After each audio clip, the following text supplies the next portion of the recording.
Salutations and shit, guys. Welcome to another episode of Travel and Shit, your new favorite travel podcast, where we have a discussion on the nuance of travel, more what the experiences and the feels, if you will, of travel have done to broaden your perspective and enhance your life. I'm your host, D. Carey. And I have mentioned before that I'm trying to do this whole not dig around the beginning, just get to the fucking point. So there's merch. I spent the last weekend I basically make the shit I want to wear and then I just put it up there. So I'm excited, waiting by the door, like for my stuffs to come in. And thank you to all of y'all that supported. Shout out to my mom because she bought bad shit. I don't think I've ever seen her buy that much stuff like in my entire life, but she bought it with me. Thanks, girl. Appreciate you. Love you, Ma. Also, thank you to the rest of you guys who've been buying merch. I appreciate it. Make sure you send me your pictures. I love to see it. Speaking of merch, there is also on the site a course that I created, the Solo Planning Travel Guide. So if you are ready to take the leap and plan your first trip, whether it be something that you do now or in the future, it's up there. If you have traveled on your own and you know somebody else that you don't really feel like holding their hand, I did the work. Send them the link. Appreciate it. I'm working on a couple of other courses. I have an incredible network of Black women resources, and I would like to open them to you as well.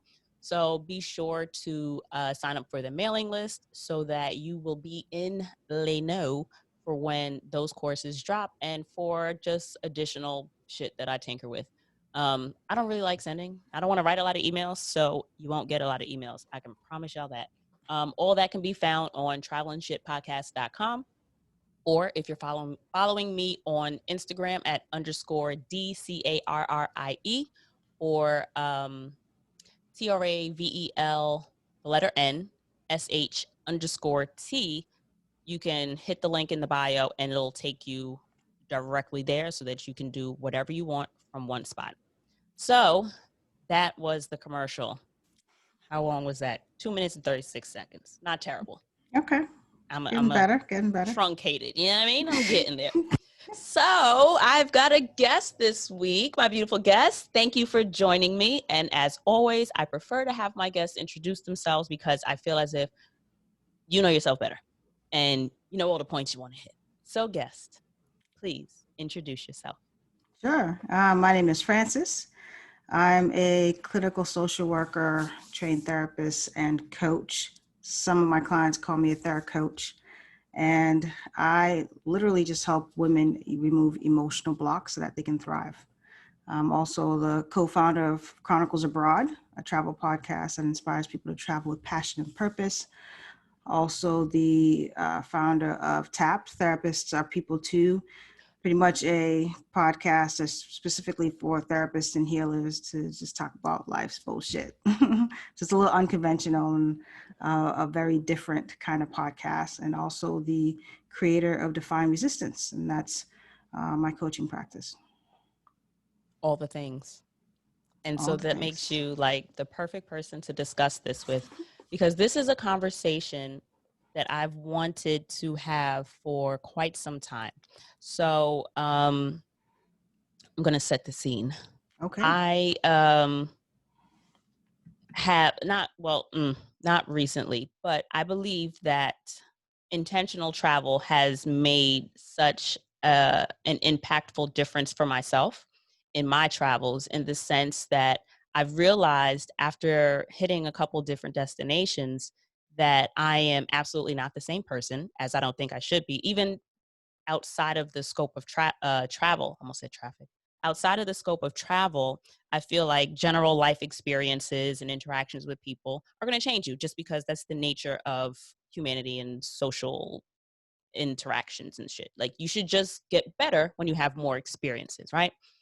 But along those same lines, the more I traveled, the more I was able to see how differently I behaved and how differently I experienced myself in the different environments. And not the different environments in the sense of the different countries that I went to, but travel me and home me. I've mentioned this on past episodes, so if any of you guys listening are familiar with all those introspective conversations, those episodes, appreciate y'all.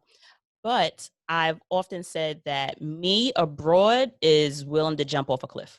Me abroad does not want to be in the house, whereas me at home loves my couch. And I just bought a new couch. Hello, fancy pink suede couch. Both my nanas is looking at me side like, okay. And I'm like, ha, it ain't, I got new couch money, sis. So I can do what I want, right? I'm grown.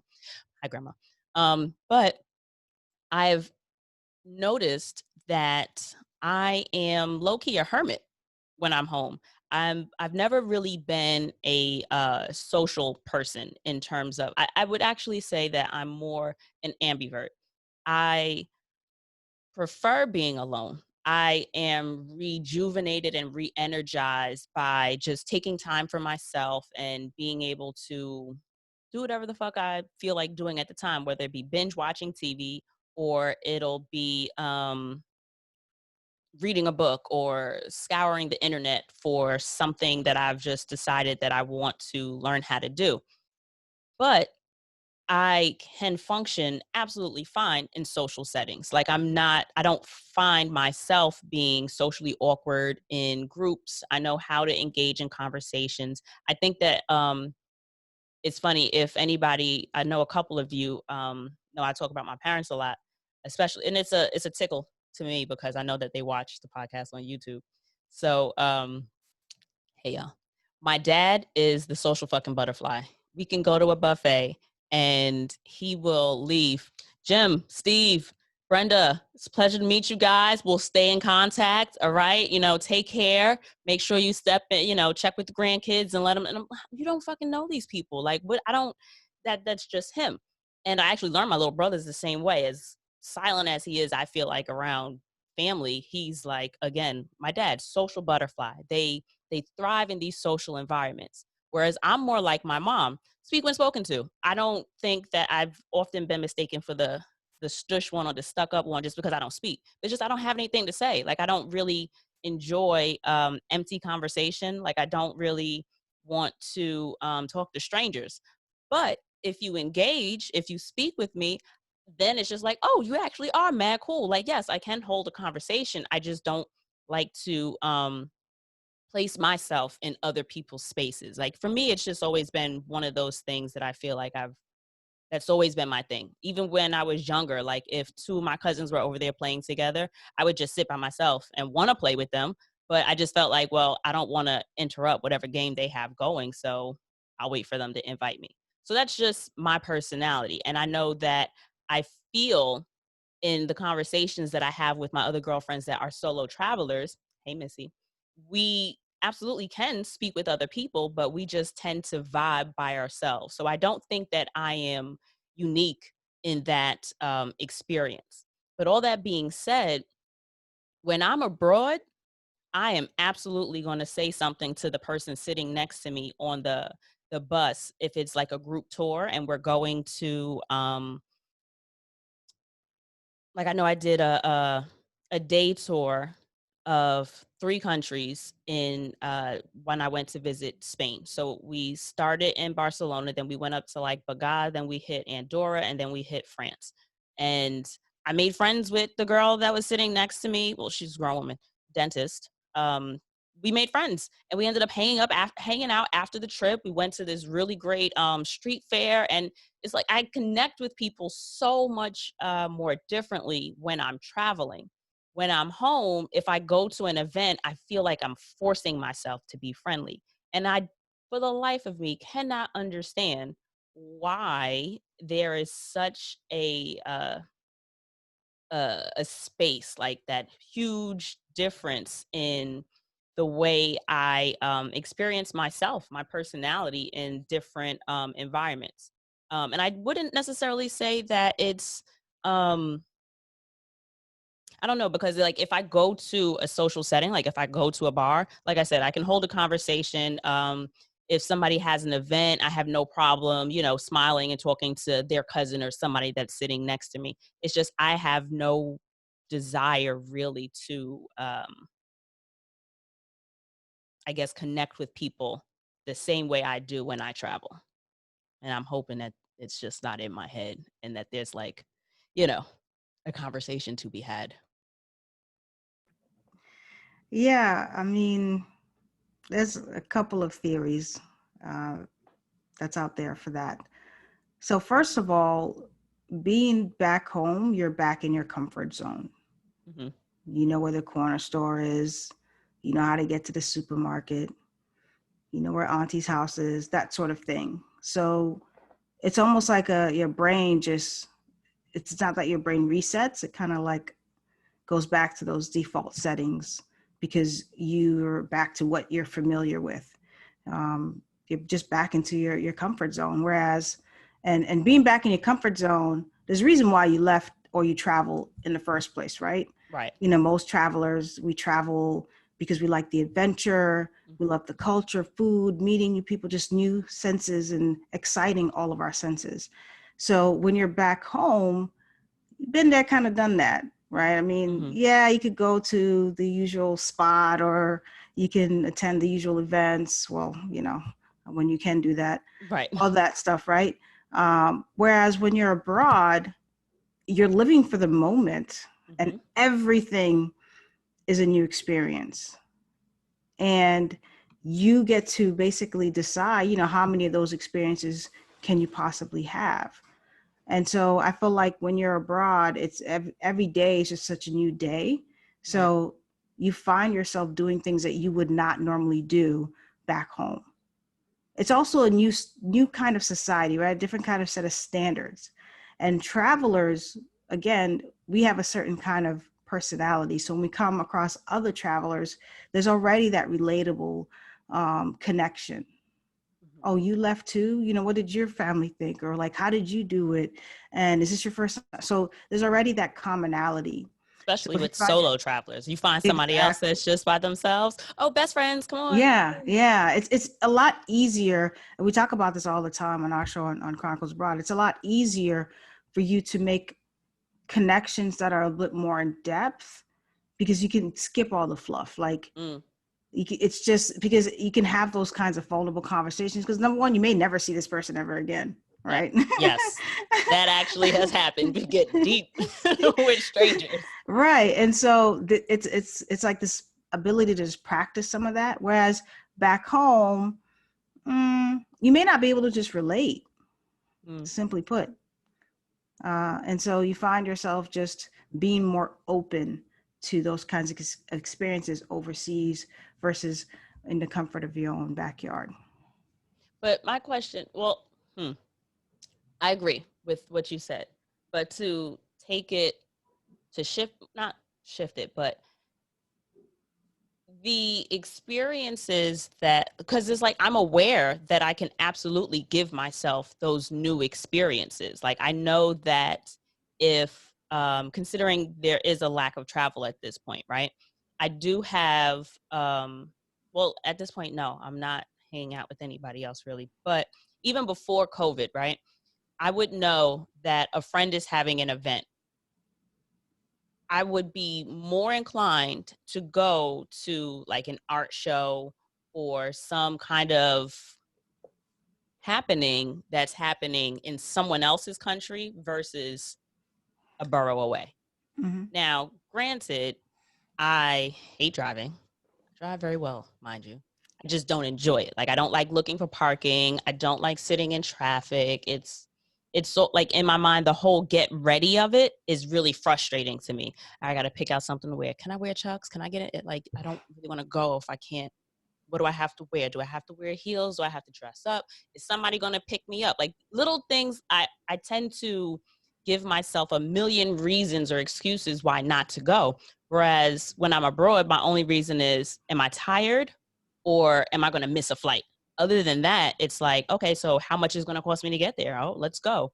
And I do it because I know that my time, like you said, my time there is fleeting. Like I didn't, like I don't want to miss opportunities while I am traveling. However, it's in my head that I know I'm not in this on this world forever. it's that disconnect between knowing that it's the same but being so different. Like I can absolutely give myself that adventure because I don't know where I saw it.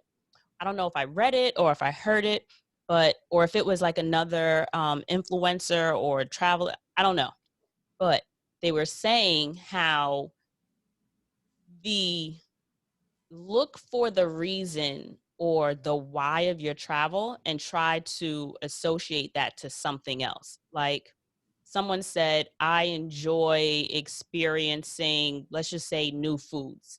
And they were able to just be a foodie traveling around the globe and blah, blah, blah. And that springboarded to so many different things. And it's not necessarily the travel that they enjoyed, it was the new foods and how being in other places just gave them that opportunity to experience different foods. So I love like adventure and activities and being outside and doing shit, but I absolutely don't do that. So I feel like is that like cognitive dissonance where I don't know. I feel like it's there, but I don't know if I'm using the right definition for it, where it's like it makes sense, but it doesn't connect. Or I'm just removing it, I'm removing myself from it. I don't know. Like I can do the same shit that I'm traveling here. I could have gone to Lorena's this, or I could have been at Andrew's that, but I'm just like, I have to drive. Well, what do you think it is? I mean, if you think about what is your first gut reaction to an invitation out when you're back home? I gotta drive. I promise you, it's the how am I gonna get there? Do I have to drive? Is it in Long Island? Is it in Brooklyn? Is it Manhattan? Like, all right, so is there gonna be parking? And so one of the things is ease. We know that Mm-hmm. when we travel overseas, there's an ease of living there.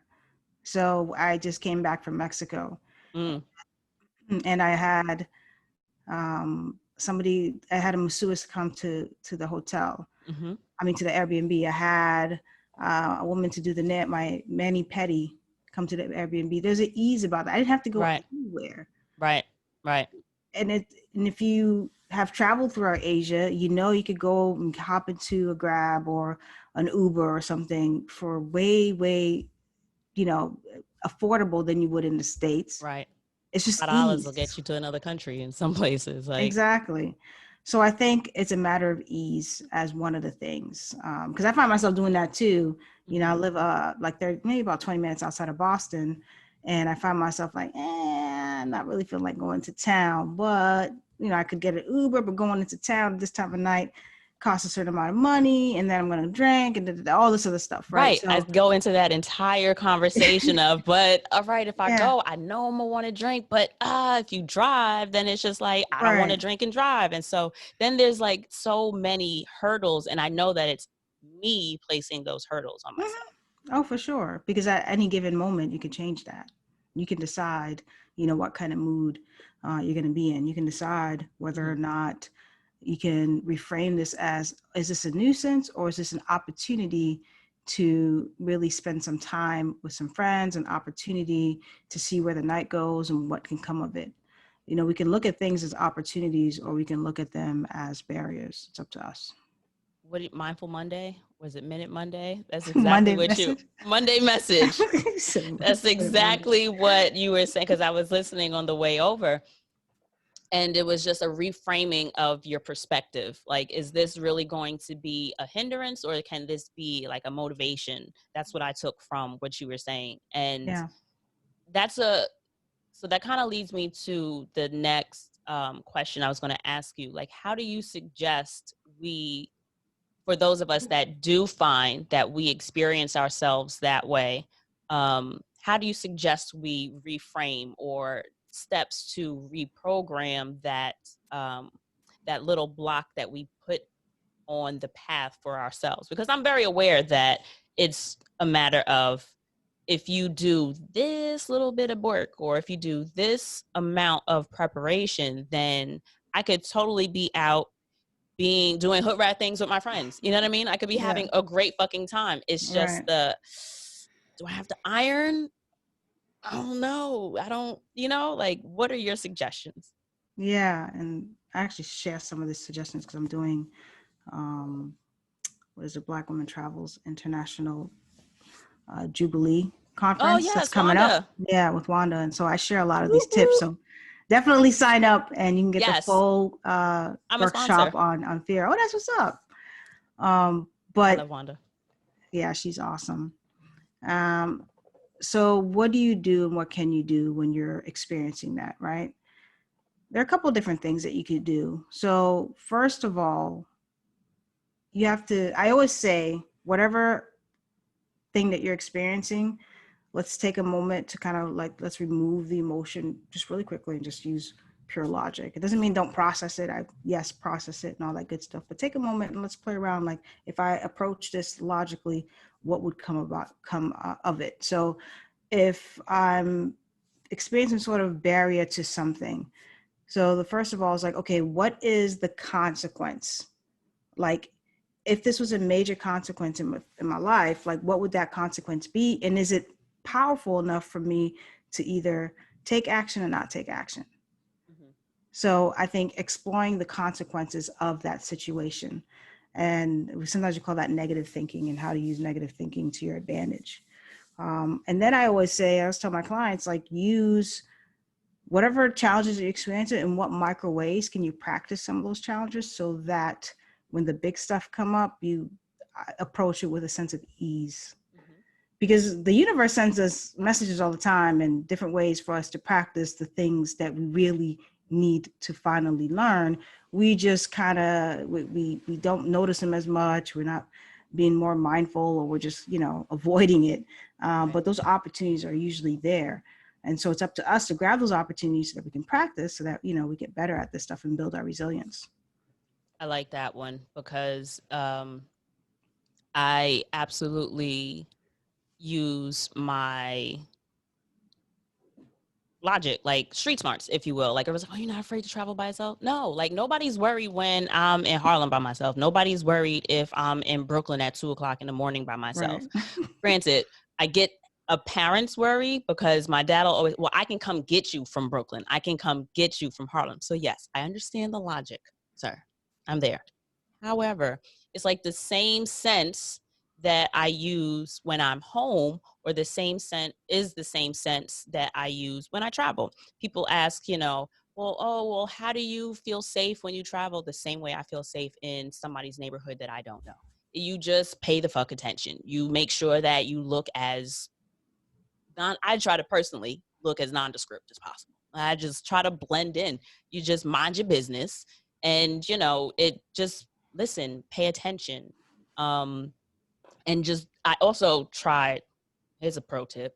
Don't walk around like, now granted, people do this in their own neighborhoods, so you're not always telling on yourself. But there's like the person that's got the camera on their chest and like got the map in their hand, like your stereotypical TV Yeah, if you're a tourist kind of tourist, thing. you're a target. I mean, it's Yeah, just it's just it's just try what it not to is. look like a tourist, y'all. Just if you're gonna be on your phone, make it Keep the seem fanny pack cute. though. Keep the Yeah. fanny. We can do that Comes in handy. stylishly now. Oh no, that's the speakers. I Oh mean the no. headphones. This is why it would pay for me to be able to sit still in the chair, but not a specialty You of mine. gotta. Yeah, I get it. Comfort, it's ease, right? There you Ease. go. There you The go. comfort, the podcast is so much easier to do because guess what? It's my shit. And if I don't Yeah. want to sit still, who You ain't gonna check on gotta. me? You ain't gotta. Nobody. Right. Me. That's the only one checking me. And if I break something, that's checking me because I can't afford none of this shit in here.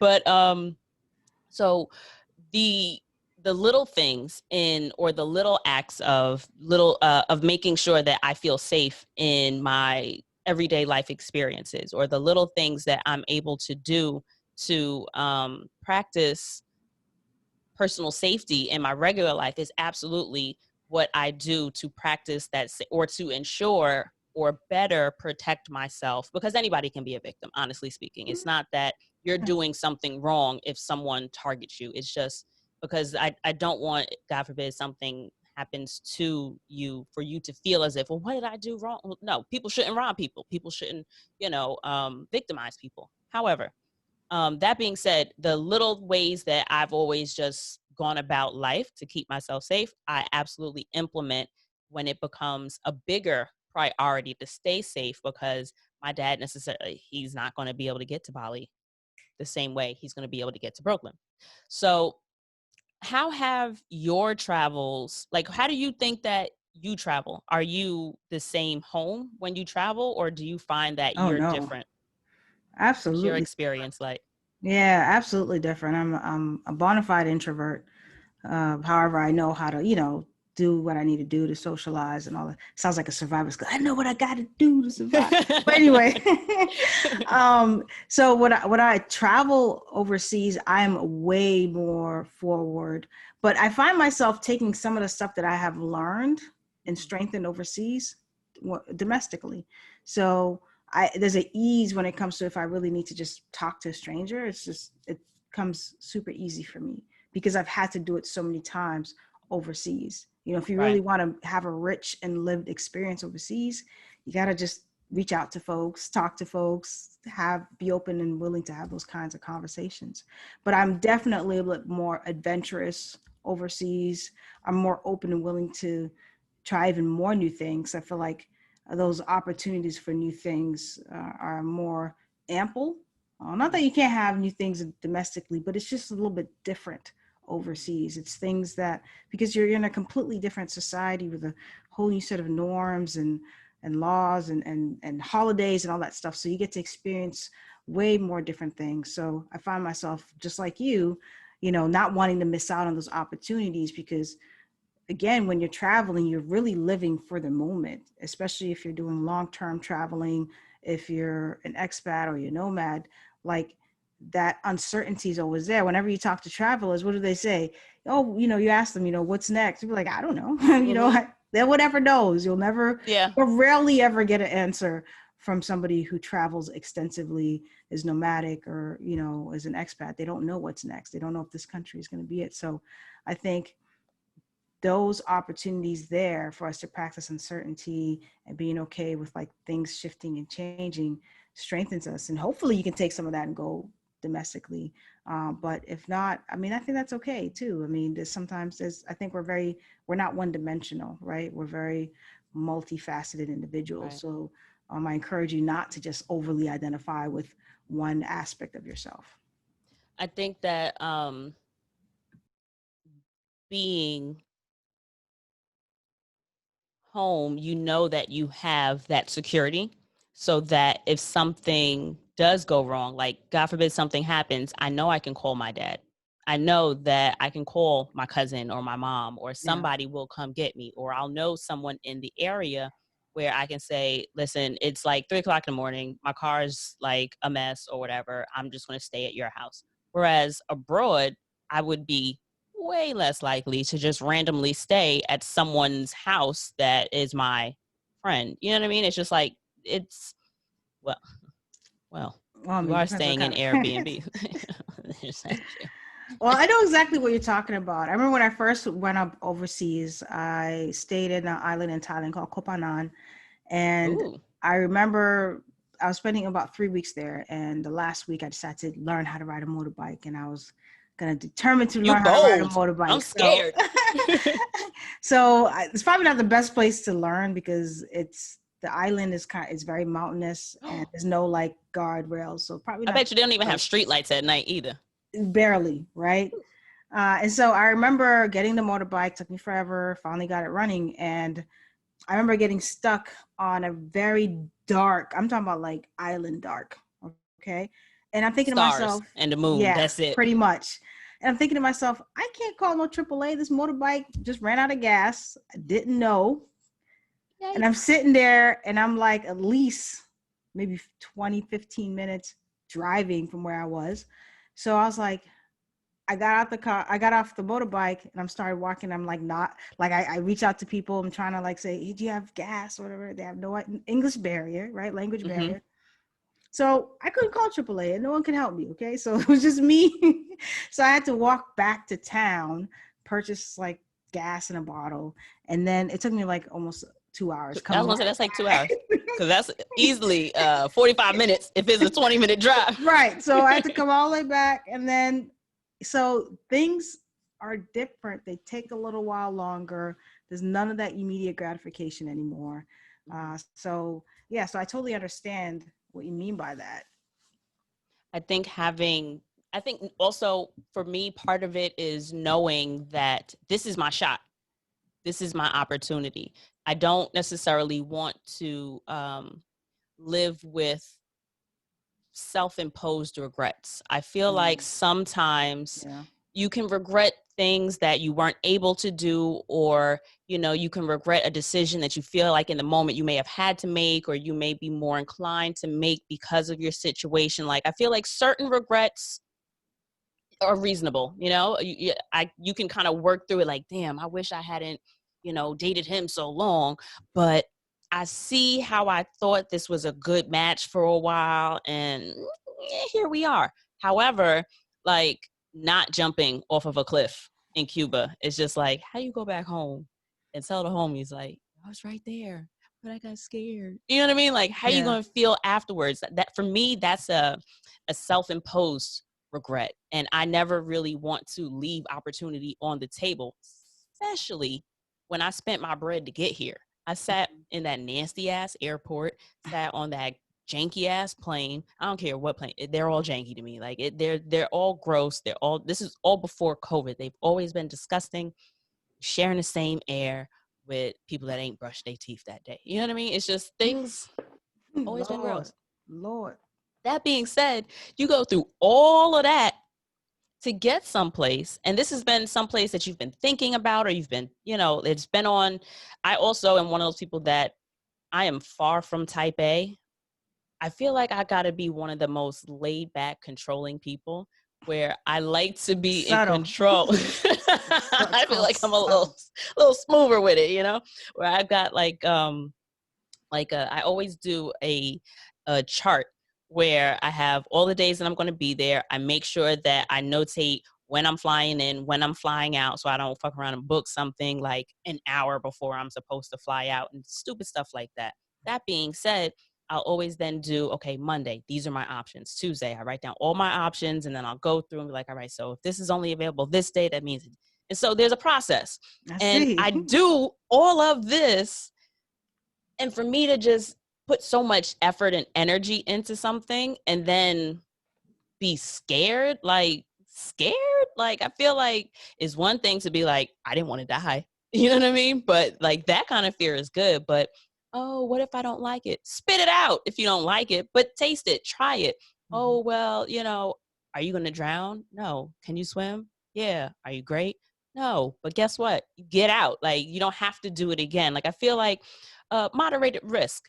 I handle, I think I handle risk home kind of okay. I don't really, sometimes I panic. Sometimes, I don't know, it's weird. Sometimes I panic, and then other times I don't. Like, when I went and got a COVID test, and the doctor was like, you're really good. Like, you didn't, like, I'm really impressed. I'm like, he's like, I guess that's why your blood pressure is so good, because you handle stress well. Like, I'm really just a good actress. That's about it. Like, no, I didn't enjoy this shit sitting in my throat, because it goes through your nose to your throat. It's Oh trash, y'all. gosh, You no, live through it, I no, promise you. uh-uh. But that being said, it's just like, I am aware that this opportunity isn't going to come again. So I'm more inclined to follow through with things that may be a little scary, or maybe um, initially unsettling. Whereas when I'm home, I think I have in the back of my mind, I'll have another shot. Or if I don't want to do it today, I can do it again. If I Mhm. don't make this event, they're going to have another event. Like, the friends that I have at home, this is my core, this is my group. So I feel like, I don't have to be at every event. Like, I don't have to show up to everything. I can make it to the really important things. And then I'm also a throw money at the problem. If you're having an event, I want to support you, but I don't want to drive, I'll buy a ticket and say, here, give this to whomever. Or, you know what I mean? Like, shit like that. But that being said, I think that I like your point about there being, what was the word in particular you said? Like, you don't have, like, not diverse. I think it was a D word. Um, And what was I you were saying? talking about, you don't have to be one or the other. We're Or not dynamic. multidimensional Thank you. Yes, or multidimensional. multifaceted. Like, you're able to be and experience. It's kind of like when you're different, like with your parents than you are with your friends. Like I don't curse with my grandma. I'll curse with my dad, but I also just like don't curse as much with my mom just because they're different parents, different, and but it's still me. So I did like that point that you added in. It's like, all right, don't beat yourself up over it, but No. be aware there's a difference. I like the micro follow with the small things so that when it becomes a opportunity to, practice it in the larger chasm, like chasm, I think it's chasm. Is it? I don't know. In the larger Chasm. see now. See, Listen. I done fucked that both of us up. But in the larger scope of things, if you will, the opportunities will present themselves. Sadly, I know my spirit guides in the universe is like, now, sis, you've gone over this A few times. but here we are, trying to push you. I feel like, get off. I want to do this. And when I travel, it's just so much easier to be like, all right, let's go. Yeah. And I'm aware. Yeah, it's going to be different for everyone. I always say fear is healthy. It's what we use to alert us if we're in danger or not. But it's really up to us to kind of discern what is safe and what isn't. So we just have to, once we, are, at a calm state, we can process it a lot easier. It's going to be different for everybody, but I always say, like, you may not be someone who jumps in the pool when it's cold. Some people are like that. I just need to rip the Band-Aid off. I'm just going to get it over with. And then there's some people, they got to dip their toe and then their foot goes in and, Like, and then the ankles are hitting the water. Oh, so it takes them a little longer, but it's just a different way of processing. And I think you have to decide on what's best for you to get you to where you want to be. It's kind of like people that wash the dishes as they go. It's still going to be dishes, bro. Wash one or two and then just wash the shit. I go back and forth. Sometimes I do. Right. It's just like, all right, so I'm going to use this fork again. I'm going to rinse it off, but I'm not going to wash the pot right after. First of all, who doesn't leave their food in the pots when you're done? Like, you want to wash Tupperware? I mean, if you have a dishwasher, by the fuck all means, do you? Haitians don't do that. What, you don't leave it in the pots? Yeah, right. Not Haitians. Oh, no, gotta put it in a Tupperware. Really? Yeah. After you just cook it? The pot is a Tupperware. Unless y'all making like, see, I don't stew anything. I'm like a basic cook. Yeah. I'm gonna do this chicken, this rice, and these vegetables. That's it. And it's all gonna either go in one pot if I can, and then I'll wash the other ones. But I don't. Damn, that's a lot of work. Yeah, well, the Haitian life can be laborious. You're from the islands, big ups. I'm a mental note that because I love me. Oh, a chocolate Haitian man. Hello, if you're listening. I see you. See me. But so where are you located now? Right now I'm in Boston. Okay. Looking to head out soon. So working on my exit plan right now. In terms of leaving the country, like for to move or just for traveling? To move. Where would you go? I mean, there's not a lot of places that we can go with this blue passport. I'll probably end up in Mexico somewhere. Okay. I'm not sure. Do you think you'd go back to where you were the last time? No, because I spent most of my time in Asia. This is my third time going to Mexico. So I'm kind of still like looking around as countries open to see where I might stay a little while longer, but we'll see what happens. That is the beauty in just being a remote worker, a digital entrepreneur. Yeah. Is that, well, work anywhere. This is getting boring. Yeah, well, just go to the next place. And traveling when you're already on that side of the world is so affordable. You can afford to go to multiple countries. Especially on that American salary or the American money that you're making abroad, it's just going to last you much longer. I was actually listening to an episode of Chronicles Abroad, and the young lady that moved to South Africa, I didn't finish it. I think it was Nubia, was saying it doesn't have to be permanent. No. And I love that because I absolutely want to leave the country. And I was talking about it, I think it was either the last 2 episodes ago or 3 episodes ago, that I have a lot of guilt in wanting to leave the country because my parents are getting older, my grandparents are aging, and I absolutely want to enjoy the time that I still have with them. But I know that I personally wouldn't feel fulfilled if you will. I think that I would look back on always living in the States as one of those self-imposed regrets. I Mhm. absolutely want to live outside of the country at one point, but I feel like I would be abandoning my family. Yeah. And I gotta stay. So like I envisioned it just being a short-term stay. Like I envisioned it just being something that stay for a year, or if I just stay close enough, like Mexico, or if I'm in like Ecuador or Panama or whatever. Like my mom just retired. Congratulations again, girl. All They right. can come and see me when Yeah. they want, and it's just I can easily get home to be there for my grandparents should they need me.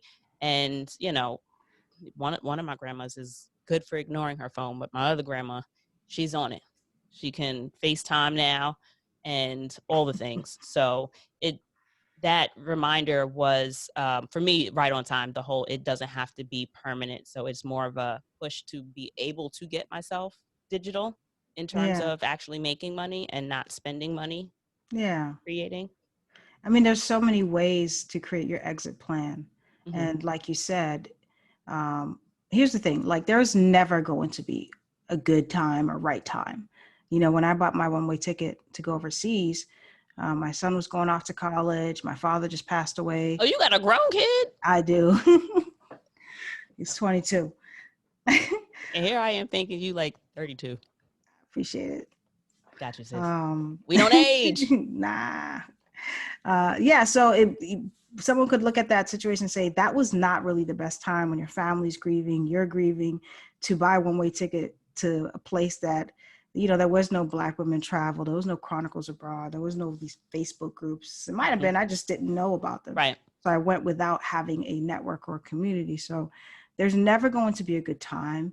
It's kind of like reframing, okay, how can I restructure this in a way that allows me to still be able to connect with my family and still have the adventures abroad that I would want to? And like you said, I'll just stay close by. I know for me, living in Asia doesn't work either. I had to, my aunts are older. Hmm. So I know that I have to stay on this side of the world more than not in Hmm. case I need to fly home, Right. because, I'm close to my family in that sense. So if that's the case, it doesn't mean like moving abroad or traveling long term is totally out of the question. It just means it just looks a little bit differently. Hmm. Maybe doing it a little bit slower, a little bit closer, but the opportunities are still there.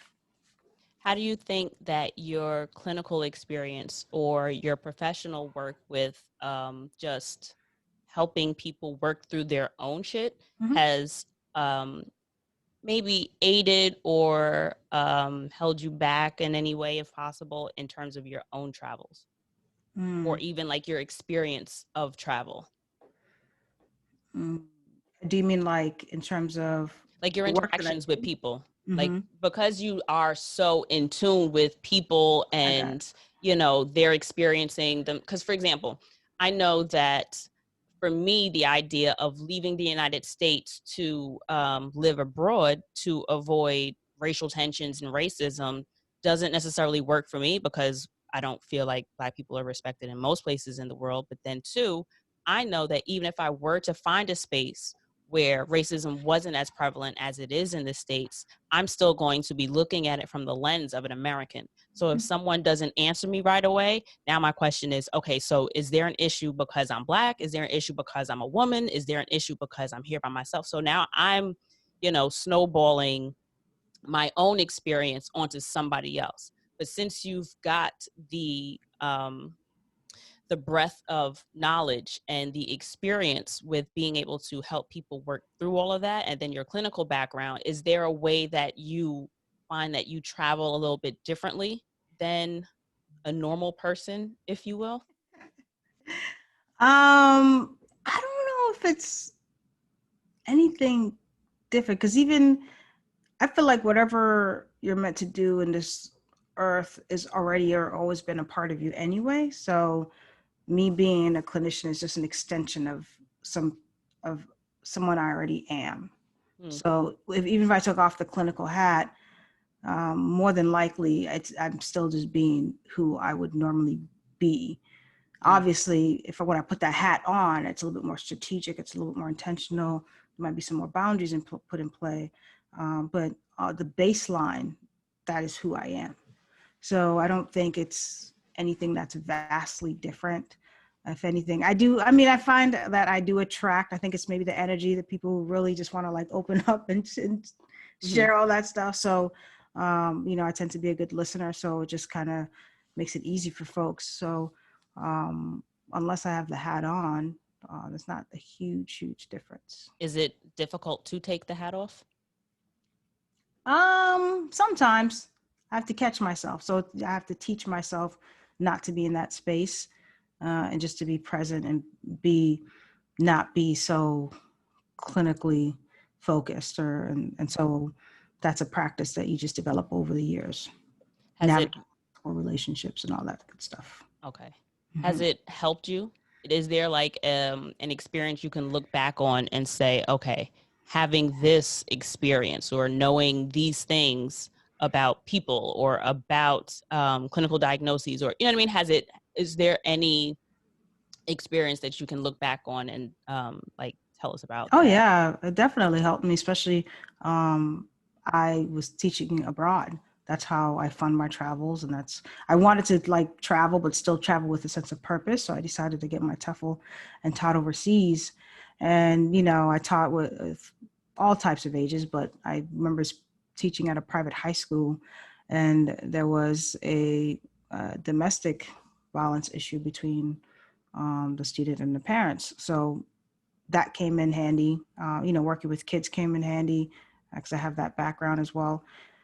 So I was able to apply a lot of those skill sets at the schools that I was at, actually.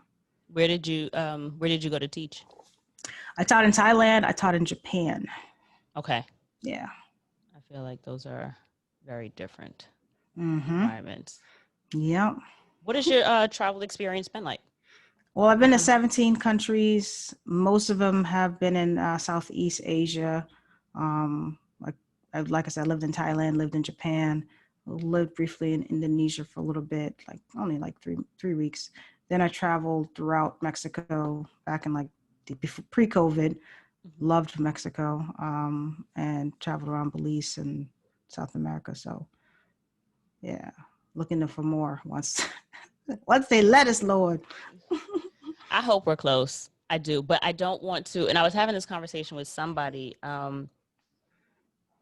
that travel would be the only way I would get a vaccine. Otherwise, yeah, that's it. Like if you like, you know how you have to have like a yellow fever vaccine and all that kind of shit to go to certain countries. Mm-hmm. That's the only way I would get a COVID vaccine. Mm. That is it. Other than that, I don't trust it. I feel like it's coming out too soon. I don't, Yeah, that whole I'm gonna rush sit back thing. and watch the Right. I'm first, absolutely going to see third, seventh how. wave. There you go. When you said seven works for me. That Yeah, works. I I'm would good. prefer a strong like 5 years of testing first, because I feel like Yeah, even after 5 years, how long? How are you seeing what these side effects are? yeah. How do you know? The You know what I residual mean? impact. In my mind, there's so much. You are putting something in your body. Now, granted, I understand that there's a science to, what is it, virology, virality? I don't know. Yeah, I know. I see it, but Science of viruses. viral. Yeah. Okay, my brother is doing all that. Proud sister brag. He's gonna be so upset that I said it, but he is a fellow at Brown doing pathobiology. Okay, Okay, get it. that's my black man. That's my baby. But that being said, I understand that there is a science to it. Like, it is like, this isn't the first vaccine they've ever made. So scientists, I respect what y'all doing. However, the imagination is crazy. I've seen too many movies, read too many stories, and I too have a bunch of ideas of how that shit could go wrong. And I just am uncomfortable with that. Like, I still don't even get the flu shot. Like, I don't like the Yeah, idea. Also, let's not forget the history of African Americans in this country with medicine. yeah. A There's a whole lot thing. there. There's a lot to unpack there. Yeah. So I personally don't like taking things, and that would be the only way that I would travel. And that being said, I want to go places. I'm working on some road trips, but even the idea of road trips is kind of, because I also believe in solidarity. Like, I don't just want to show up someplace and, put other people at risk just because I think I'm fine. So I absolutely went to go get a COVID test just because I would like to go someplace and know took my test. I've also been responsible the entire quarantine. So I can assure you that I'm not bringing anything to your environment as well. What is your travel style? Like, are you a solo traveler, group traveler? Yeah, I'm a solo traveler. You know, being an introvert, there's only so much. Being a highly sensitive person, there's just only so much external stimuli that I can withstand. So I tend to be a solo traveler. Me and my co-host, we've traveled a lot together. So I might do one or two, three more people, but nothing about group traveling excites me. Maybe for I like see a you. day or two, I but see I don't even you. know if I could do 2 days. Yeah, so I mean, I do Airbnb, I do hostels. It depends. If I'm traveling solo, I like doing really nice hostels because it's a great way to meet people. Yeah. Traveling with other folks and doing all types of activities with folks that I just meet at hostels. So I'm open to all of that. I feel like they tend to have the same vibe also, Mm-hmm. where they're okay with giving you your space while at the same time picking up those cues on, okay, you're open to talking now, or you're open to, like, now granted, people are people. Yeah. So it's, don't go to a hostel and say, oh, Dee said that everybody's going to Mm-mm. get it. No, they don't all get it, because some of them are also there with their friends and they're just doing the budget travel thing or whatever. But I remember Shifa, we met in the hostel in Amsterdam and we're still friends. And she got the vibe that I was open to talk. And then it was just like, and here we go. And we ended up doing a Yeah. whole episode together. That's a really fun one. She ended up getting robbed like the first week, Oh my not, was it gosh. the first week or the first month of like a 3-month trip? And when I tell you, like, the way she told it was just like, yeah, but I It's figured it true. What are out. you gonna do? And I'm like, oh, you have unlocked a different level of mature. Like, I don't think that I would be there that quick. Now, mind you, that had happened maybe like a couple weeks prior to us meeting. So it's just like, for me, I felt like it would have still been fresh. I still would have been in my feelings about it, but she was just so. But then I think that, that could be me looking at it with my home goggles and not like my travel goggles, because you can sit and wallow and be upset, but what's going to get you to the next day? How are you going to get your next meal? So you going to sit and be in your feelings about it, or are you going to figure it out? And I think that that tends to be, or it is absolutely a skill that if you can hone in while you're home, it'll absolutely pay off when you travel, because it's one of those I'm terrible at making decisions. I'm very indecisive. And it's one of those things where you take your time when you have the opportunity, and sometimes you don't. And you just got to deal with it. You roll with the punches. And it's like you were saying, the process of fear. I have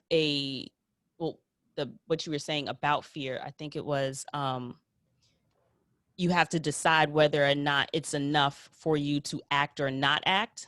I kind of have like a similar process. When I find that I am fearful about something, I then try to name it. Like, I try to focus on, okay, so what about this situation am I fearful of? And I go through different scenarios. Okay, so I remember the first trip that I took, I was going Bermuda was the first trip. After Bermuda, I had a layover in Casablanca, and then I think I went to Thailand. And no, Qatar was before. I don't know where the fuck I was going after Casablanca. All Either this way, blends in after a while, doesn't it? it does. It's just like I was going to a place. It was a long flight. We stopped in Casablanca first. And that was the furthest I'd ever been in my life. This was the furthest I'd been from my family. The this was the beginning of, no one can save you at this point. You know what I mean? Like, my mother was like, oh, I can get to Bermuda. Been there, done that, loved it. If you need me, I'm there. So I'm like, oh, okay. Thanks for the offer. But this was going to be the first time that I was going to absolutely be on my own.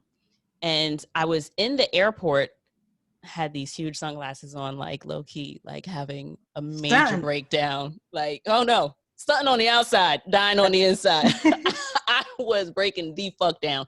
And I started crying because I was so scared.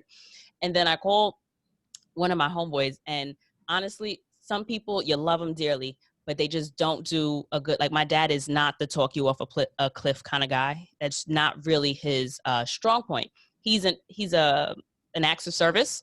person, words of affirmation, he's not terrible, but it ain't. Not so much. My mom is the words of affirmation. She's the encouraging, nurturing with the words thing. My dad is the I'll go help you do it or I'll do it for you. That being said, this friend is generally like my dad in a lot of ways where it's just like, all right, so like, I'm scared though. So, I mean, okay. But this conversation, he did a really good job of just like letting me talk it out. And I had to really just say, so you've been places where people don't speak the same language of you. You've walked through Flushing and figured it out. You've been totally lost. None of the store signs, the street signs are always in English, but the store signs aren't in English. And you figure it out. You find out this is where the MRI place is and you go. So it's not the new language.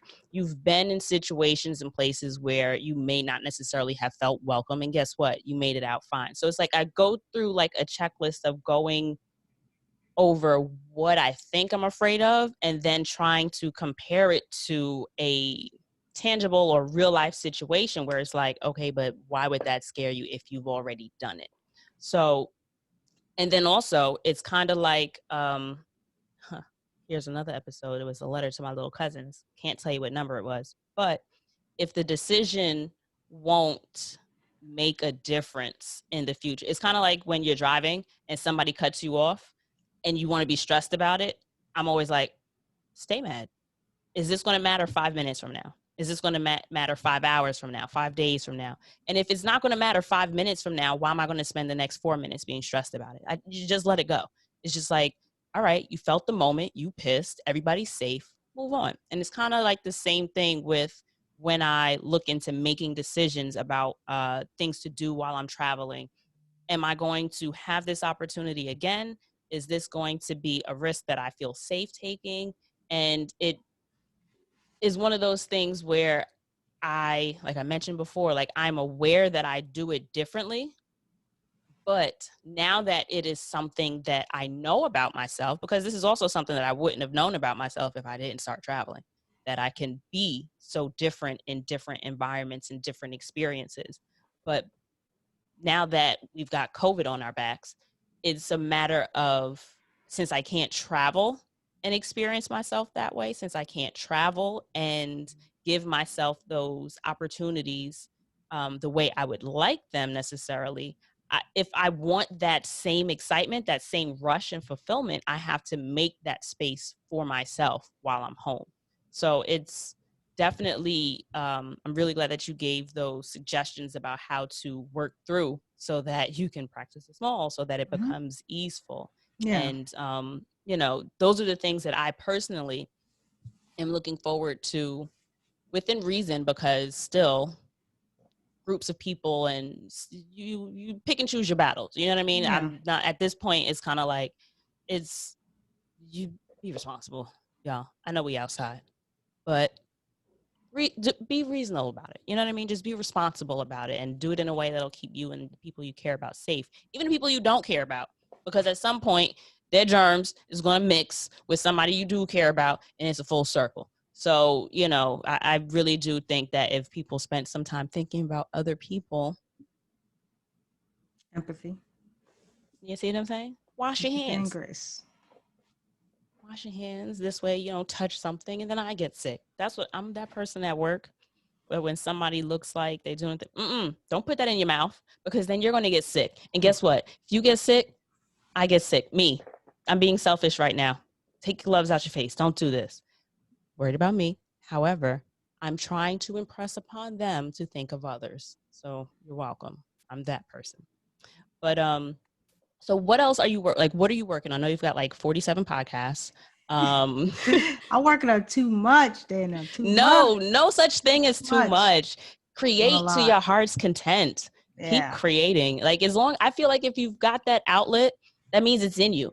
It's got to come out. Like, there's a reason why you're doing all of it. Like you said, an intentional universe. So it's like your services, your gifts are needed in those areas. So please tell us what. I totally agree with you. I'm being dramatic, but okay, yeah, no, I love everything that I've got my hands on. Besides the podcasts, I'm also the blog manager for Black Girl Ventures, which is a nonprofit organization that provides access to financial and social capital to Black and brown women. And they've had a really successful year this year, and we're actually in our pitch season. So if you're an entrepreneur and you're looking for money, definitely check us out over at Black Girl Ventures. And we're also looking for folks who want to donate to these entrepreneurs. If you like their idea, their business idea, send them some dollars. So I'm doing that. I'm also currently writing a book. Oh, hopefully the first draft will be finished by my birthday, when's which your is birthday? October. October when? That's like tomorrow. I love birthdays. October 13th. Whoop, whoop. Yeah, so I'm working on that book. It's loose title is Problems with Talk Therapy. So it's just talking about my perspective on the limitations of talk therapy and being open to different healing modalities. Ooh, you have piqued my interest. I am into that because I tried therapy and sis was nice. That was it. It can take a little, I'm trying to not but yeah, it's almost like dating, honestly, when it's just you gotta just check out dating a few. Is trash. Well, damn. Yeah. But yeah, you just gotta find the right one that you connect with, and that will be a game changer for you. And I hope the guy that I actually am dating doesn't hear that. But he knows it was the old mindset, right? She's like, no. What else am I doing? And yeah, just working on my coaching program. I'm going to be relaunching it in October 19th. Usually do some small group coaching and some individual work. But yeah, just being in the field of mental health. That's what I'm passionate about. That's what I've been here to do. Now, do you generally work with have you found a difference, I guess, I would assume so, in like working with Americans versus working with people from other countries? Yeah, there's a whole different, I haven't done like clinical care with people overseas. However, the culture is a huge thing. It's even if you're dating somebody, like you have to consider culture as something that's going to be a part of your dating life and your relationship. So it's people overseas view mental health very differently, different cultures, whether you're part of the Asian community, whether you're part of the African community. So it's something to be mindful about. It's different. And I think that's what we just need to keep that in mind when it comes to mental health services. So. And I have one more question after you say that. How has your experience ever as a traveler impacted how you provide services for your patients and your clients? It definitely, my whole journey has been so healing for me and so transformational. And I'm very grateful for it because it deepened my expertise in different ways, but deepened me as just a human. And I think because of that depth, it allows me to really connect way deeper with my clients and, co-create with them in ways that allow them to reach their goals maybe a lot sooner than they thought that they could. Right. And also I've learned different things. I've learned that there are different ways to healing. It's not just talk therapy. And I always say, people from the BIPOC community, we heal differently.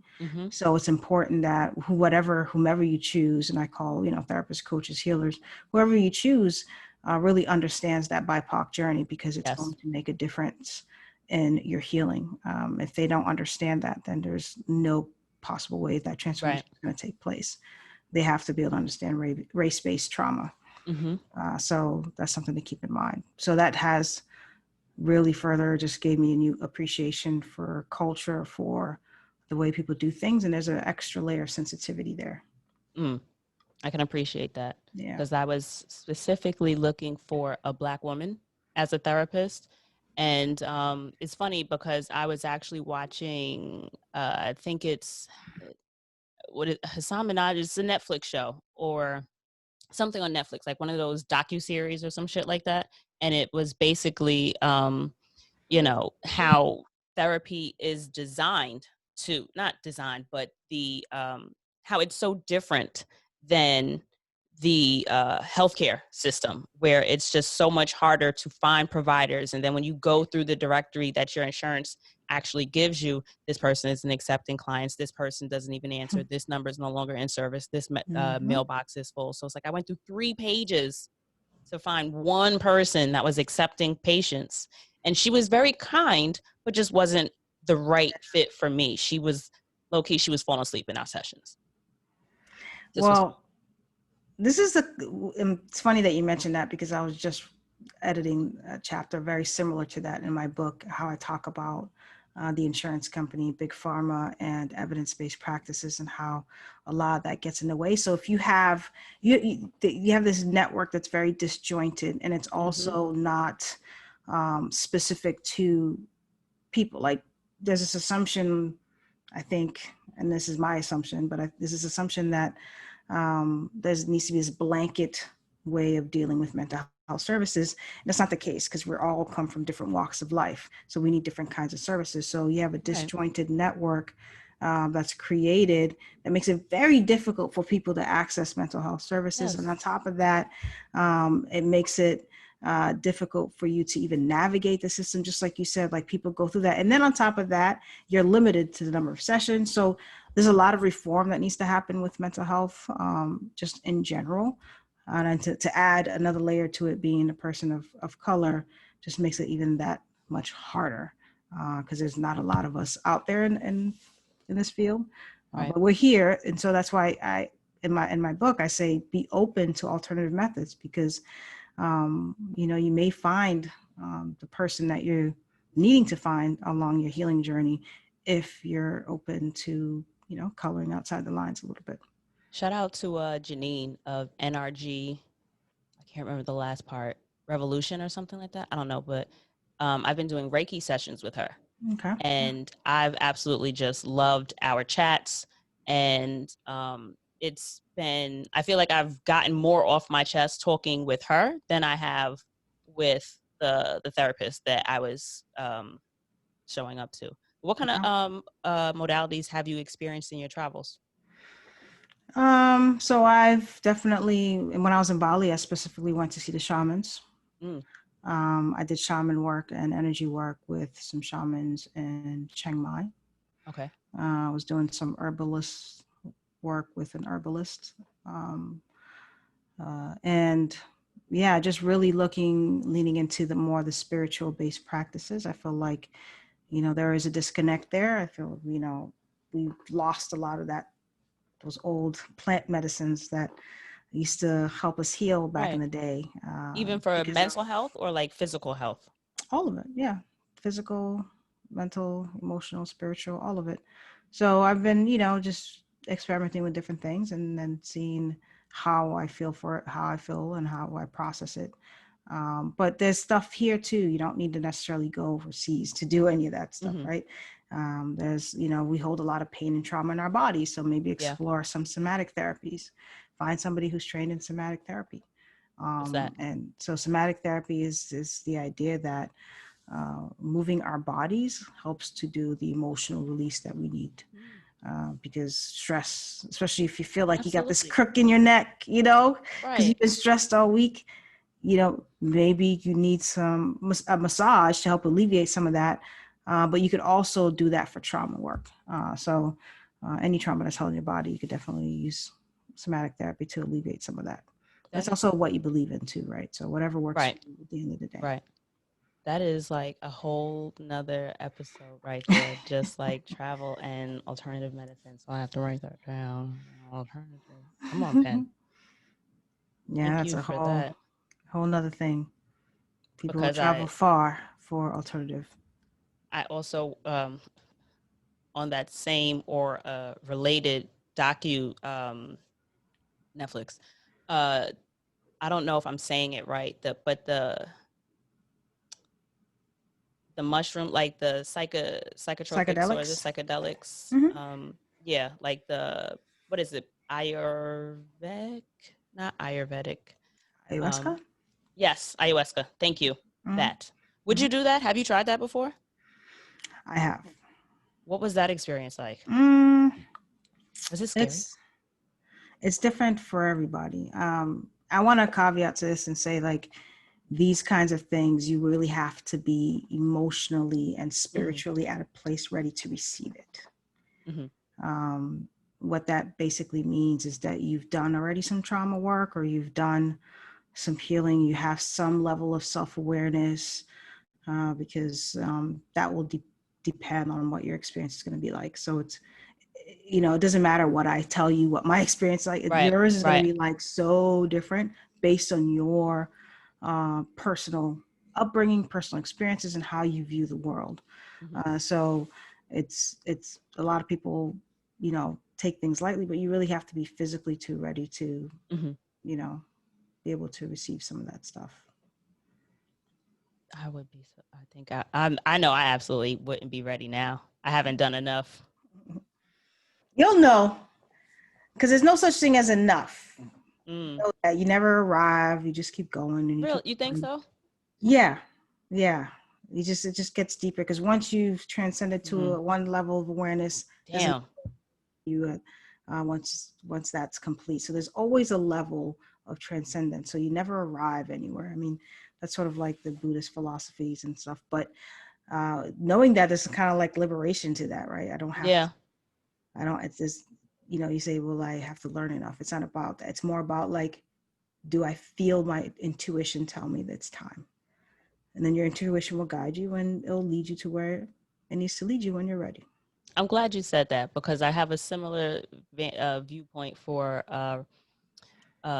like relationships and love. Like they say, oh, you have to figure yourself out and do the work and all that jazz before you, you know, are able to be in a relationship.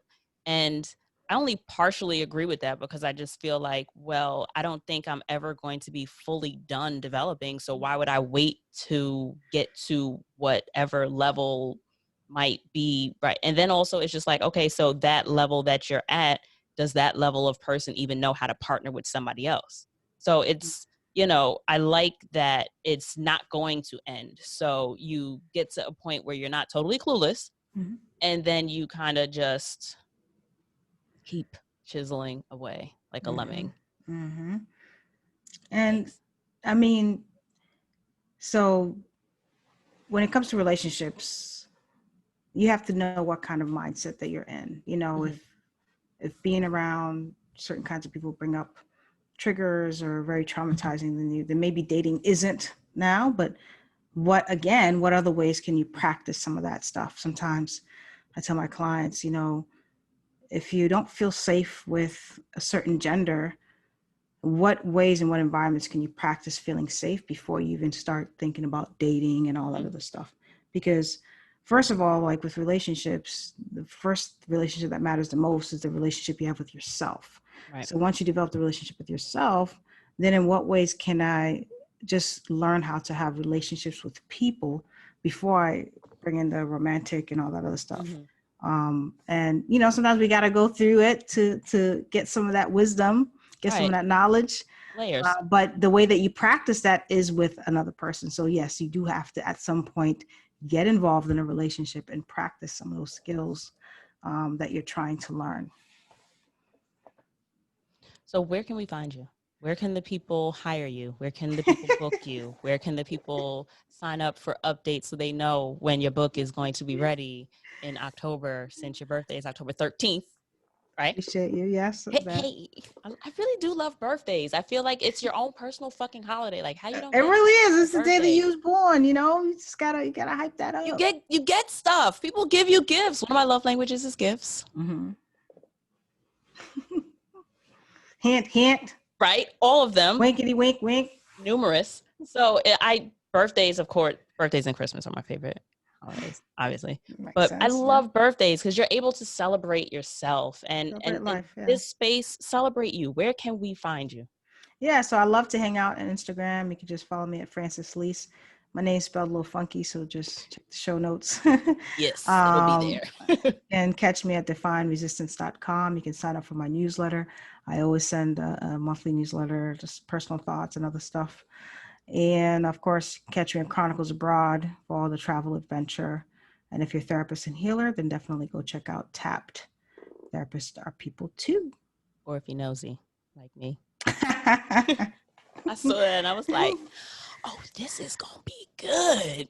Yeah, This is gonna be good. it's Like, pretty different. because there's a way to, because I used to like, you can discuss like inside the HIPAA bubble. You know what I mean? There's a way to do it without leaving a trail. And it's just like, ooh, I feel like you're going to hear some interesting stories about interesting people. This chair is falling apart.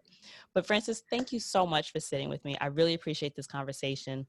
We went all over the place, and I am Yeah, like so happy that we did, because it's like sparked off a whole bunch of different little, like the light little bulbs are in nuggets there. and ideas and Yep. stuff. The what do you call it? I can pull the produce. Like my garden is ready. It's I'm not good with growing. that stuff. I'm an immigrant. I don't even know what. I can What was it my saying? garden. Blossom? Yeah, Blossom? like the like, I don't see. I dabbled with the idea of a garden, and I'm at this point embarrassed to say that I did, and I'm glad I fucking didn't.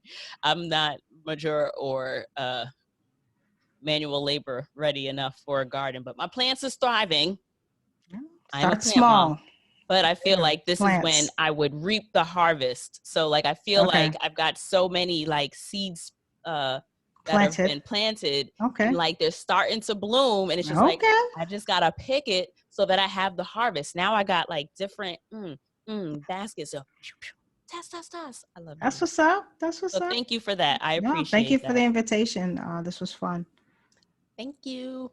So, guys, I appreciate you all listening this week. Definitely check the description, the show notes, so that you will see all the contacts and links for Frantzces. Also, if you liked this episode or any other episode of Travel and Shit, subscribe. I really appreciate if you guys would subscribe to the show. This way, numbers matter, analytics. If you like the show, somebody else is going to like the show. So if you subscribe, leave a review of the show, it makes it so that other people can see and be able to have my exciting jazzy selves on their playlist. And if you're really feeling froggy, and in a, I guess, maybe late birthday gift for me, early birthday gift for Frantzces, you can take my Ooh, listener survey.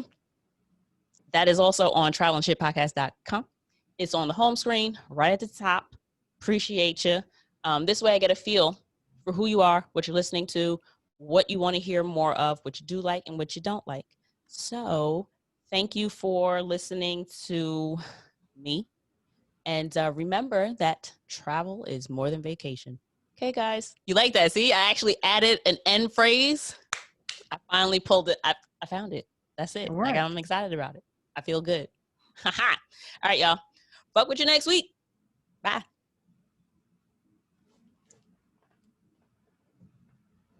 Woo, woo.